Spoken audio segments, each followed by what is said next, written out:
जे वर्णाधम तेरी तुम्हारा सपच की रात कोर करवा रहा हूं। तेरे बाप, ये तो भैया रामायण ही कह दिया कि तेली सबसे खराब जात होता है। और दांत देखने से कैसे ठीक हो जाता है? तो 62वें वर्ष में 61वें वर्ष में बाबा साहब अम्बेडकर की कृपा से ये जाति व्यवस्था की रौद्र रूप को देखने का और अवसर मिला। समाज में तो देखता, और 1978-79 में मेरे अंदर से दो मेरे जीवन का परिवर्तन। एक हमको जूलॉजी पढ़ाते थे दास साहब, उन्होंने कहा कि जीवों की उत्पत्ति के सिद्धांत अगर कोई पढ़ता है तो अमीबा से आदमी बनने तक में ये राजपूत, भूमिहार, जादव, गोयरी, कुर्मी, पासवान कहां से आता है भाई? समुद्र में जीव की उत्पत्ति हुई, जीन बना, और वहां से आदमी बनने तक में संघर्ष की भूमि बिहार। बाबा राष्ट्रपिता बापू को कोई जगह ना मिली होगी, कुछ तो बात खुशबू रही होगी बिहार के धरती में, यहाँ की मिट्टी में, यहाँ के पुरखों में, कि वो आंदोलन के लायक सबसे उर्वरा धरती बिहार को समझे। संघर्ष की भूमि में, प्रशासन की भूमि बिहार।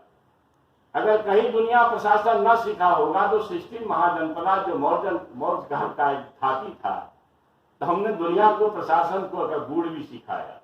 गणित की भूमि बिहार, आर्यभट्ट न होते तो न शून्य का इजाद होता, न दुनिया गणित को समझती।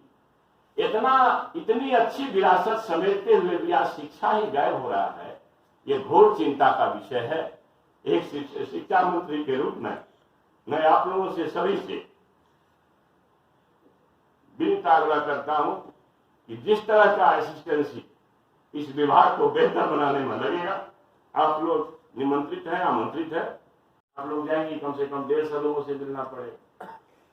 शिक्षा विभाग जैसा विभाग मिला है जहां हम लोगों ने इतनी ज्यादा परेशानियां पैदा करके रखी है कि लगता है पहले परेशानी के लिए विभाग पैदा हुआ है।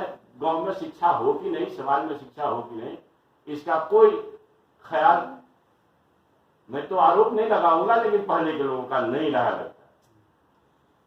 अब देखिए 150 लोग होंगे, सुप्रीम कोर्ट का आदेश हमारे विभाग में घूमते रहता है। कल मैं एसीएस साहब को बोला, अरे भाई सुप्रीम कोर्ट से ऊपर कोई कोर्ट होता है क्या? अगर आप नहीं गए आगे के बेंच में तो भैया उसको क्यों घुमा रहे हैं? इसका मतलब 20-20 साल से, 15-15 साल से अगर हमारे विभाग में कोई बैठा है तो ये माना जाएगा कि निश्चय ही एक नेक्सस का बड़ा उदाहरण हमारे समझ में आती है। नारी, संपूर्ण नारी जाति को वंचित ही कह दिया, और पता नहीं हमारी नारी समाज को यह पता है कि नहीं कि हम उसी वंचितों में से एक हैं। तो उत्तर सुंदरकांड में पता नहीं हमारी वही नारी माता बहन रोज दिन सुंदरकांड का, वो आजकल तो मोबाइल में आ जाता है ना सब गाना, घोर गमार शूद्र पशु नारी सकल तारना के अधिकारी। अब खूब बने सुन करके स्तुति में शामिल रहती है। पता नहीं नारी और शूद्र क्यों तारने के लायक है। कम से कम यह भी आपके विचार पर छोड़ता हूं, अगर आप विचार करेंगे तो शायद समाज में बड़ा परिवर्तन होगा। भारत के देशों में जहां बुद्धिज्म है वहां जात नहीं चलती। ये पाकिस्तान, नेपाल, ये हिंदुस्तान और मॉरिशस में ही लगता है चलती होगी, बुद्धिस्ट कंट्री में नहीं चलती। वो तो एक तरह से जात विहीन समाज के कंसेप्ट है। कहीं गोरा काला है, 2 दीवार है, और हमारे यहाँ तो 6743 दीवार संविधान में, गजट में है, भारत सरकार के गजट में। अब तो अंजना ओम कश्यप कहती है कि 48,000 दीवार है, 48,000 जातियां हैं। 48,000 जातियों को समेट करके आप जब तक उन्हें इंपावर नहीं करेंगे नारी के साथ, मैं समझता हूं कि भारत के भूमि को विश्व गुरु पर ले जाना कोई आसान काम नहीं, दुर्लभ काम। इसलिए अगर भारत की भूमि को अपनी विरासत में लौटाना है, गणतंत्र का देश भारत और बिहार, लोकतंत्र, गणतंत्र, ज्ञान की भूमि बिहार और भारत, दुनिया में किसी को ज्ञान की भूमि कहने का अवसर नहीं मिला है कराने का। यही तरेगा ना यही नालंदा, यही मगध ज्ञान की 62 वर्ष उम्र हुआ, 60 वर्ष तक नहीं पता था रामबली बाबू कि अधम जाति में कौन कौन लोग हैं। तो उत्तरकांड में ही लिखा है, जे वर्णाधम तेली कुमारा शपथ किराट कोल कलवा। अब बताइए जाति की ना दिया कि तेली से लेकर के कुमार, कोल, कलवार सभी अधम जाति के लोग। तब हमको ज्ञान हुआ कि हम लोग जो गांव में पढ़ते थे, स्कूल जाने के रास्ते में आधा किलोमीटर जाना पड़ता था, तो बीच के रास्ते से तेली भाई का भी घर होता था, उधर ऋषिदेव का, डोम का, इसमें तमाम जातियों का घर होता था। तो हमारे समाज से लोग पढ़ा के भेजते थे कि तेली देखने से जतरा खराब हो जाता है, मुंह देखने से, तो दांत देखने से ठीक हो जाता है।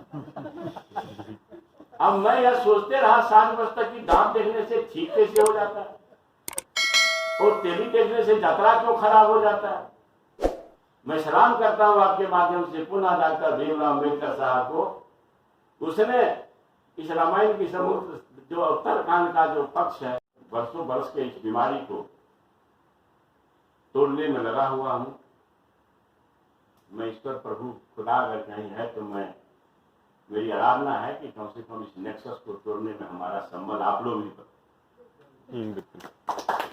मैं इन्वाइट करता हूं कि कुछ ऐसा टिप्स भी दीजिए, वो टिप्स आए भी हैं, आप लोगों को भी कहता हूं कि भाई शिक्षा ही वह हथियार है जो दुनिया को बदल सकती है।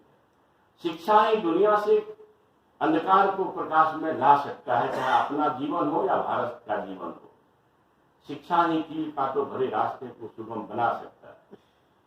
और पता नहीं एक विचार के लोग नागपुर से शगुफा देते हैं कि शिक्षा से अहंकार बढ़ता है, पता नहीं कौन सा, मैं नाम नहीं लेना चाहूं, मगर आप लोग सब समझते हो हम लोग कहां खड़े हैं और हम लोग मानवीय संवेदना से अलग क्यों होते जा रहे हैं। कालांतर में भारतीय समाज में कुछ इस तरह की विसंगतियां कुछ ज्यादा ही दिख रही। और ये भी बात सही है, जितनी की मुझे जानकारी है, अंतर्ज्ञान है, कि ये विसंगतियां हमें विरासत में मिली। तो विरासत को ढोते रहना, अगर कोई अन्याय जुल्म का विरासत हम ढो लें तो यह पाप ही है। तो कहीं प्रभु ईश्वर खुदा है तो हम अपनी जिम्मेवारी से अपने आप को अलग नहीं कर सकते। अगर उनका भी भय है तो हमको इस बात को समझना चाहिए कि हमारी भूमिका क्या हो।